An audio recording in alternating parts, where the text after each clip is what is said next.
far away. Okay? And in many cases, friends, it had to do with the exaltation of the cross of Christ, because for us Christians, the cross of Christ is very meaningful.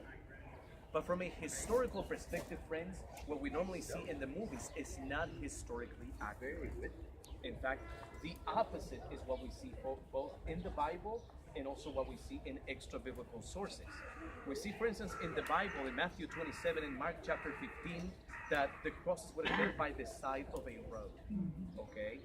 And that was the tradition of the Romans in ancient times. The Romans would display the crosses by the side of the roads because the whole idea was for the people passing by the place of the crucifixion to see in close proximity the suffering, the pain, the agony, and the shame of those who were crucified.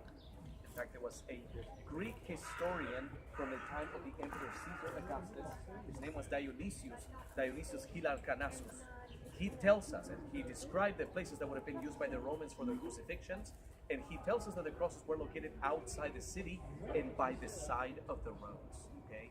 Never on top of the hills, because that would have been extremely impractical for them, especially during the seasons where they would perform multiple crucifixions. Like in the 2nd century, after the famous revolt of Bar Kokhba, according to Flavius Josephus, a Jewish/Roman historian, he tells us that approximately 500 crucifixions each day that last year of the battle took place here in Jerusalem.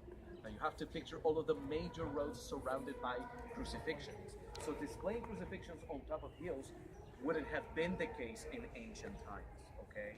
And it defeated the purpose for what the Romans intended to do with the crucifixions. They wanted people to see in close proximity. It was a deterrent for those who wanted to rise up against the Roman Empire.